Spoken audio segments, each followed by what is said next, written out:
जय श्री राम दोस्तों। अगर आप शादीशुदा है या शादी के बारे में सोच रहे हैं तो इस वीडियो को मिस करना आपकी सबसे बड़ी गलती हो सकती है। क्या आप जानते हैं कि जो पत्नियां अपने पति के साथ रात में सोती नहीं है वो अपने जीवन का सबसे बड़ा पाप कर रही हैं?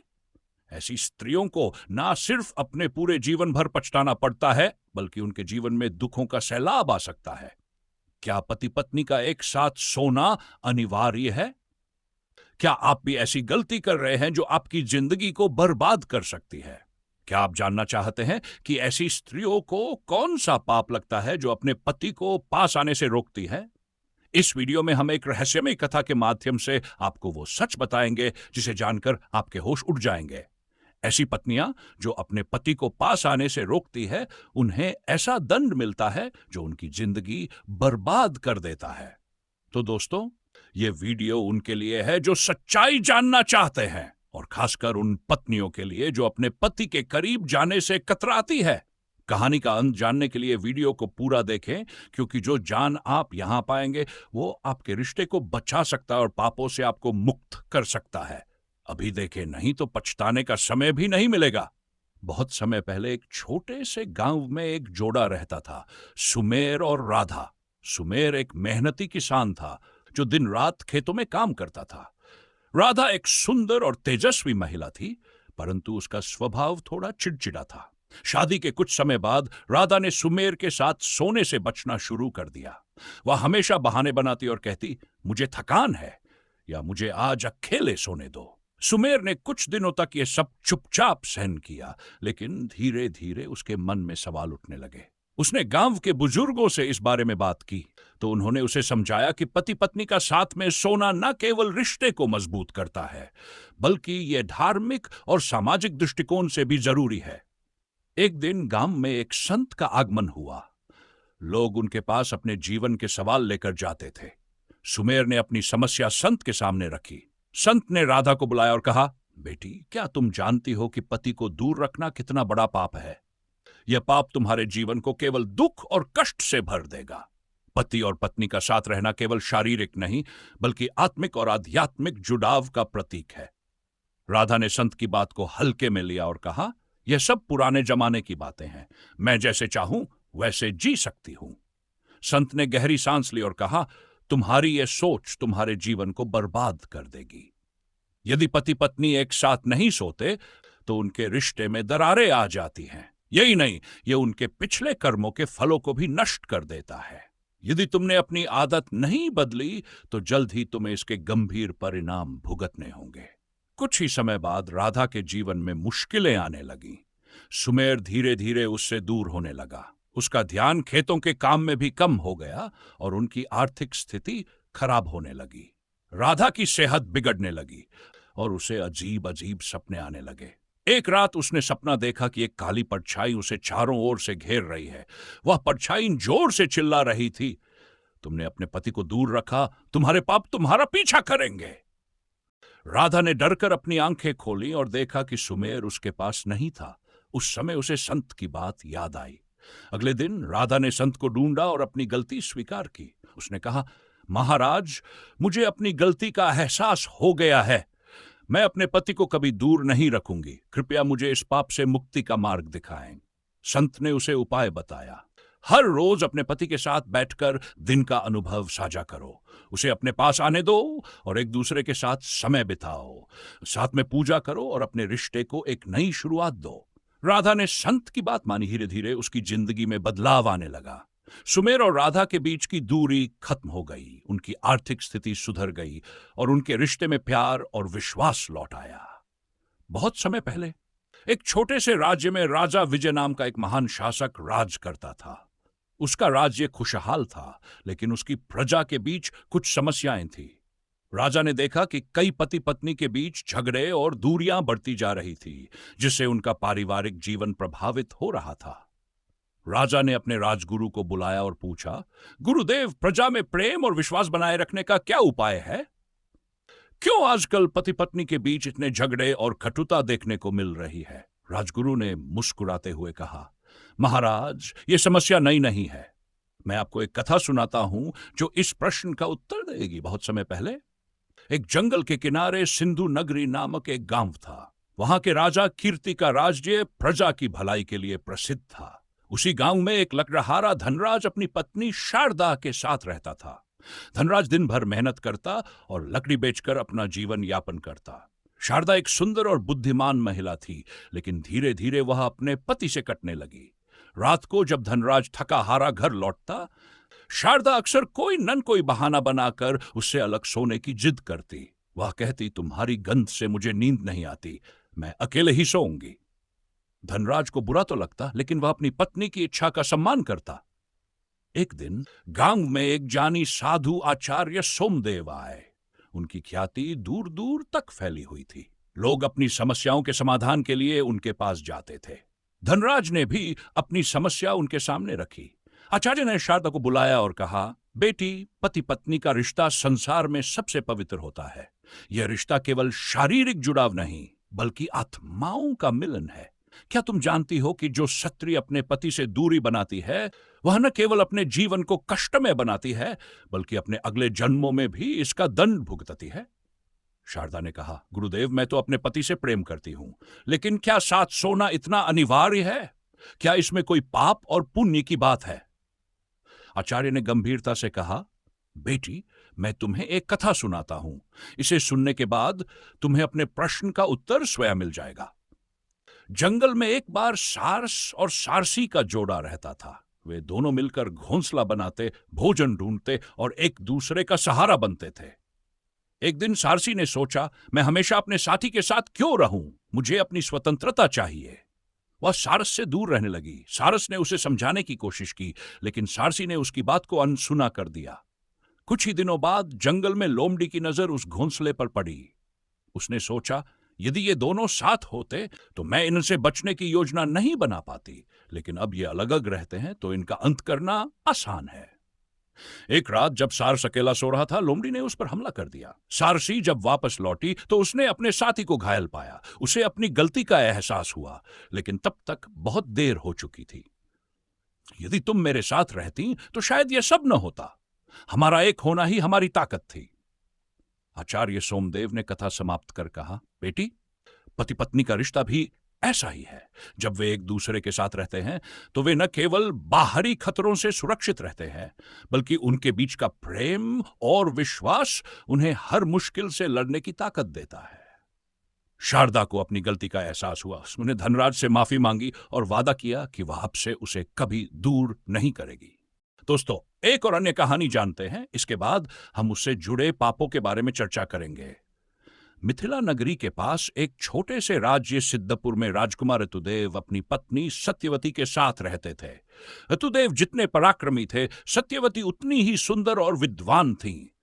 उनका विवाह देवी लक्ष्मी और भगवान विष्णु के आशीर्वाद से हुआ था। किंतु विवाह के कुछ वर्षों बाद सत्यवती ने पति पत्नी के संबंधों से दूरी बनानी शुरू कर दी। सत्यवती हर रात किसी न किसी बहाने से राजकुमार ऋतुदेव से दूर रहती। वह कहती, राजन, मैं बहुत थकी हूं, मुझे ध्यान करना है, या फिर मुझे आज अकेले सोने दीजिए, मैं मंत्र जप में लीन रहना चाहती हूं।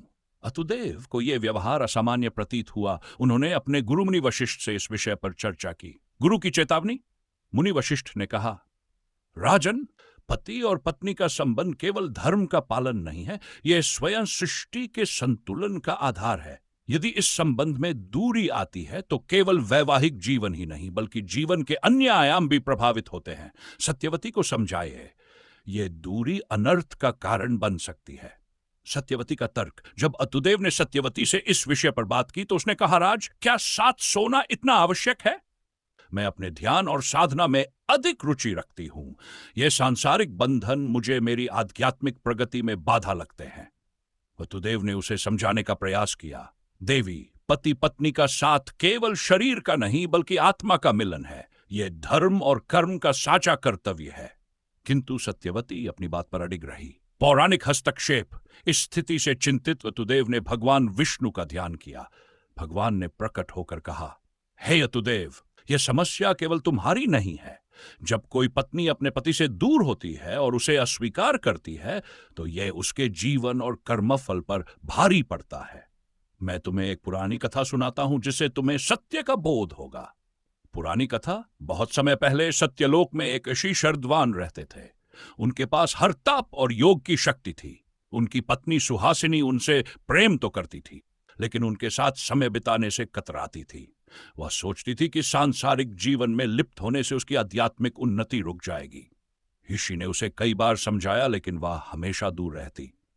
अंततः एक दिन यमराज ने प्रकट होकर उसे चेतावनी दी, हे सुहासिनी, तुम्हारा यह व्यवहार केवल तुम्हारे लिए नहीं, बल्कि तुम्हारे पति और आने वाली संतानों के लिए भी दुर्भाग्य लाएगा। पति पत्नी का मिलन सृष्टि के नियमों का पालन करता है। जो पत्नी अपने पति से दूरी बनाती है, वह स्वयं अपने पापों का निर्माण करती है।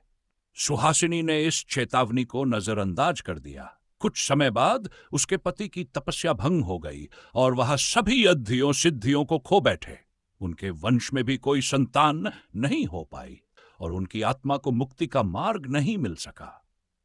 वर्तमान कथा में लौटना। भगवान विष्णु ने यतुदेव को यह कथा सुनाकर कहा, सत्यवती को यह समझाना तुम्हारा कर्तव्य है। यदि वह नहीं मानी तो यह उसके जीवन और आने वाले जन्मों के लिए घातक सिद्ध होगा। सत्यवती का प्रायश्चित। यतुदेव ने सत्यवती को विष्णु भगवान की कथा सुनाई। यह सुनकर सत्यवती की आंखों में आंसू आ गए। उसने, वामी, मुझे अपनी भूल का एहसास हो गया है। मैंने अपने आत्मिक अहंकार में यह समझ लिया था कि सांसारिक जीवन मुझे बांध रहा है, लेकिन अब मैं जानती हूं कि आपका साथ ही मेरी सच्ची साधना है। उसने यतुदेव से क्षमा मांगी और अपनी पत्नी के संबंधों को पुनर्स्थापित किया। तो चलिए मित्रों, अब बात करते हैं जो स्त्रियां अपने पति को धोखे में रखती है उनके साथ क्या होता है, और जो पुरुष अपनी पत्नी को धोखे में रखते हैं उनके साथ क्या होता है। मित्रों, एक बार की बात है, कैलाश पर्वत पर शांत वातावरण में और चिड़ियों की चंचल चहचहाहट में भगवान शिव ध्यान मुद्रा में बैठे हुए थे। तभी नारद देव अंतरिक्ष मार्ग से होते हुए नारायण नारायण का जाप करते हुए कैलाश पर्वत पर पधारे। कैलाश पर्वत पर पहुंचने के बाद नारद देव ने भगवान शिव को नमस्कार किया। नमस्कार करने के पश्चात नारद देव ने भगवान शिव से कहा, हे प्रभु, आज जब मैं पृथ्वी लोक पर भ्रमण कर रहा था तो मैंने देखा कि एक स्त्री अपने पति को रात में अपने बिस्तर पर सुलाकर जंगल की ओर जाकर एक कुटिया के पास खड़ी होकर किसी पुरुष का इंतजार कर रही थी। उधर वह पुरुष अपनी पत्नी और अपने 2 बच्चों को धोखे में रखकर घनी रात में जंगल के रास्ते से होकर आया और उस झोपड़ी में उस स्त्री से मिला। मिलने के बाद दोनों ने आपस में शारीरिक संबंध बनाए। हे प्रभु, इसके आगे क्या हुआ मैं नहीं जानता। मैं ये सोच रहा था कि यह स्त्री इतना घिनौना काम कर रही है, अपने पति को धोखे में रखती है। उधर वह पुरुष अपनी पत्नी और बच्चों को धोखे में रखकर ऐसा कार्य कर रहा है। हे प्रभु, यह सब देखकर मेरे मन में अनेक प्रश्न उठे जिनके उत्तर मुझे नहीं मिल पाए। मैं बहुत भटका, लेकिन हे प्रभु, मेरे उन प्रश्नों का समाधान कहीं नहीं मिला। इसके बाद भगवान शिव ने नारद देव से कहा, हे नारद देव, तुम इतने चिंतित क्यों हो रहे हो? तुम्हारा जो भी प्रश्न है मुझसे पूछो, मैं तुम्हारे उन सभी प्रश्नों का उत्तर देने के लिए तैयार हूं। फिर भगवान शिव ने आगे कहा, हे नारद देव, वैसे तुम्हें यह तो ज्ञात होगा कि यह कलयुग चल रहा है। कलयुग में ऐसे कर्म होना कोई बड़ी बात नहीं है, परंतु हे नारद देव, तुम अपने प्रश्न निश्चिंत होकर पूछो, मैं तुम्हारे सभी प्रश्नों का उत्तर दूंगा। तब नारद देव ने कहा, हे प्रभु, मेरा पहला प्रश्न यह है कि वे कौन सी स्त्रियां होती हैं जो अपने पति को अपने पास सोने नहीं देती? ऐसी स्त्रियों के साथ क्या होता है? जो स्त्रियां अपने पति को अपने पास सोने नहीं देती, उन्हें कौन सा पाप लगता है? हे प्रभु, मुझे इस प्रश्न का उत्तर बताइए। दूसरा प्रश्न यह है कि वे कौन सी स्त्रियां होती है जो अपने जीवन में ये 3 गलतियां करती है और फिर जीवन भर पछताती रहती हैं? वे कौन सी गलतियां हैं जिन्हें करने के बाद वे स्त्रियां अपनी पूरी जिंदगी भर रोती रहती हैं? हे प्रभु, कृपा करके मेरे इन दोनों प्रश्नों का उत्तर दीजिए। भगवान शिव ने कहा, हे नारद महाराज, आज तुमने ये प्रश्न पूछकर समस्त मानव जाति का कल्याण किया है। आज के समय में तुम जानते हो कि अनेक स्त्रियां अपने पति को छोड़कर अन्य पुरुषों की ओर आकर्षित रहती है। वहीं दूसरी ओर उनके पति भी अपनी पत्नियों को छोड़कर अन्य स्त्रियों की ओर आकर्षित होते रहते हैं। यह कलयुग का प्रभाव है। यह सब होना कोई बड़ी बात नहीं है, परंतु हे नारद देव, मैं तुम्हें एक कथा के माध्यम से बताऊंगा कि जो स्त्री अपने पति को अपने पास सोने नहीं देती है, उसे कौन सा पाप लगता है। नारद देव ने कहा, हे प्रभु, कृपा करके वह कथा सुनाए। मैं उस कथा को सुनने के लिए बहुत उत्सुक हूं। तब भगवान शिव ने कहा, हे नारद देव, इस कथा को तुम ध्यानपूर्वक सुनना। मित्रों, आप सभी को भी इस कथा को आरंभ से अंत तक ध्यान से सुनना होगा। मित्रों, कथा को आगे बढ़ाने से पहले यदि आपने अभी तक हमारे इस YouTube चैनल को सब्सक्राइब नहीं किया है तो अभी कर ले और कमेंट बॉक्स में महादेव अवश्य लिखें। तो मित्रों, आगे भगवान शिव जी कहते हैं, एक समय की बात है। एक नगर में बहुत ही साधारण जीवन जीने वाला एक व्यापारी रहता था, जिसका एक पुत्र, उसका नाम था विक्रमादित्य। वह व्यापारी बहुत ही धनवान था। उसके अपने व्यापार में बहुत मेहनत करता था। इस मेहनत के चलते वह व्यापारी बहुत सारा धन इकट्ठा कर चुका। उस व्यापारी की आदत थी कि वह किसानों का अनाज कम दामों में खरीदा था और अन्य बड़े व्यापारियों को ऊंचे दामों में बेच देता था। उस व्यापारी की बहुत ही सुंदर थी। अपने व्यापार से जो भी धन कमाता था वह सारा अपनी पत्नी को सौंप देता था। उसका पुत्र विक्रमादित्य उससे बहुत प्रेम करता था।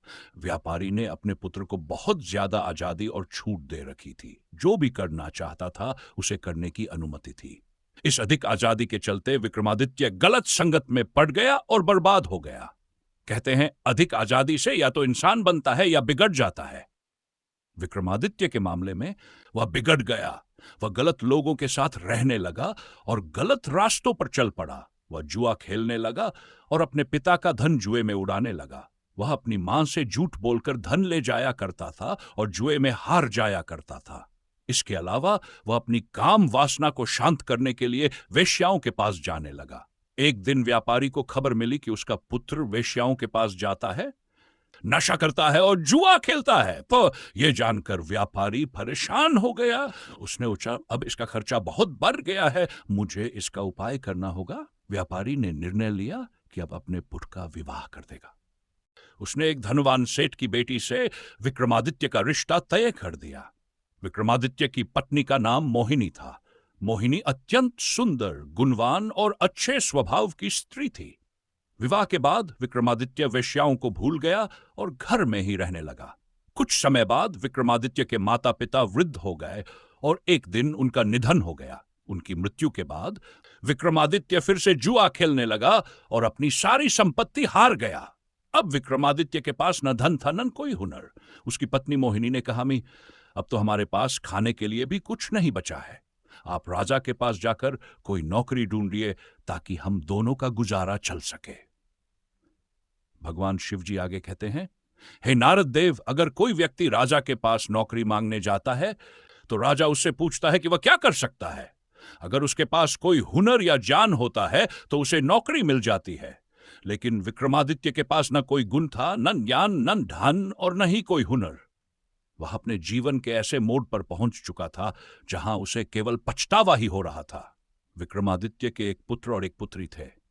उनके विवाह के लिए धन की जरूरत थी, लेकिन विक्रमादित्य के पास एक फूटी कौड़ी भी नहीं थी।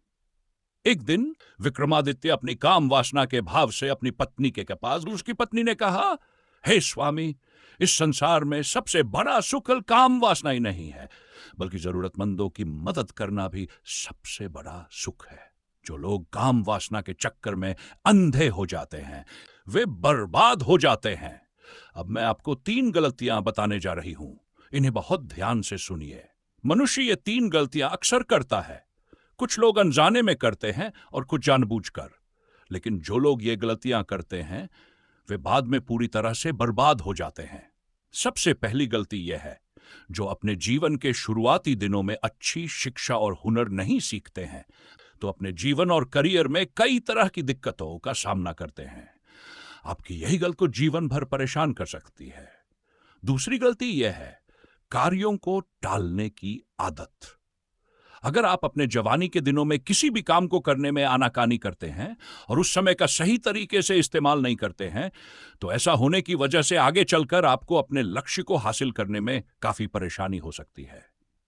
तीसरी गलती यह है, गलत संगत में रहना, अपनी जवानी के दिनों में गलत संगति में पड़ जाना और बुरी आदतों की लत लगा लेना आपको आने वाले समय में तरक्की करने से रोक देगा और आपको बर्बादी की ओर ले जाएगा।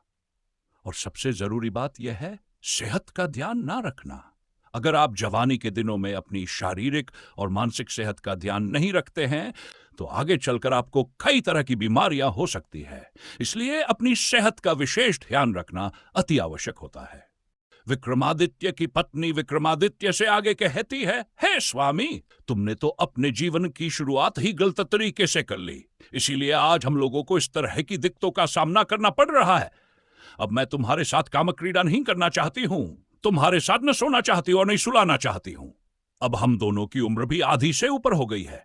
मैं भगवान की सेवा करना चाहती हूं, भगवान हम लोगों की सहायता अवश्य करेंगे। अब यही समय है आत्मा को परमात्मा से जोड़ने का। बाल अवस्था यानी इस वक्त लोगों का जीवन ब्रह्मचारी होता है। ब्रह्मचारी के बाद लोग विवाहित जीवन में आते हैं। विवाहित जीवन में आने के बाद लोग पुत्र की कामना करते हैं, के बाद लोग बहू की कामना करते हैं, फिर बूढ़े हो जाते हैं और उस ब्रह्मचारी जीवन में वापस चले जाते हैं जहां से विवाहित जीवन में आए थे। इसीलिए ब्रह्मचारी जीवन में जाना ही बेहतर है। जिस तरह युवावस्था को बर्बाद किया है उसी तरह अवस्था नहीं करना चाहिए। पूजा पाठ, भजन कीर्तन आदि करना चाहिए और मैं अपने आप को बर्बाद नहीं होने देना चाहती हूं। अब तो तुम समझ ही गए होंगे कि मैं तुम्हारे साथ काम क्रीड़ा क्यों नहीं करना चाहती हूं और तुम्हारे साथ क्यों नहीं सोना चाहती हूं। अब हम लोगों का केवल एक ही लक्ष्य है, अपने बच्चों का विवाह कर देना। तुम काम क्रीड़ा को भूलकर मेहनत पर ध्यान दो, एक दिन भगवान हम लोगों की जरूर सुनेगा। आगे भगवान शिव कहते हैं, हे गरुण महाराज, उस विक्रमादित्य की पत्नी ने सही कहा था। जो लोग मुझसे सच्चे मन से जुड़ जाते हैं उन्हें कभी किसी चीज की तकलीफ हो ही नहीं सकती। फिर क्या होता है, उस औरत को एक बूढ़ी औरत मिल जाती है और वह बूढ़ी औरत अपनी सारी संपत्ति विक्रमादित्य की पत्नी को दे देती है और उसी के घर में रहने लगती है। वह कहती है, मेरे पास कोई पुत्र नहीं है, तुम ही मुझे संभालो, मुझे तो 2 वक्त की रोटी मिल जाए, इतना ही मेरे लिए काफी है। वह बूढ़ी औरत विक्रमादित्य के घर पर ही रहने लगती है।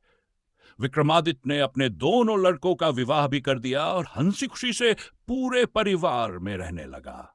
भगवान शिव कहते हैं, हे गरुण देव, उस बूढ़ी के धन से विक्रमादित्य के परिवार में सुधार तो आ गया, उनके घर में धन भी हो गया था, परंतु विक्रमादित्य गलत मार्ग पर पहुंच गया। उसकी पत्नी ने उसके साथ सोने से मना कर दिया और काम क्रीड़ा करने से भी मना कर दिया। विक्रमादित्य अपनी काम वासना को शांत करने के लिए दूसरी स्त्री के प्रेम के जाल में फंस गया। रात्रि में अपनी पत्नी को सुलाने के बाद वह गांव से बाहर एक झोपड़े में वासना शांत करता। काम वासना को शांत करने के बाद दोनों अपने अपने घर चले जाते।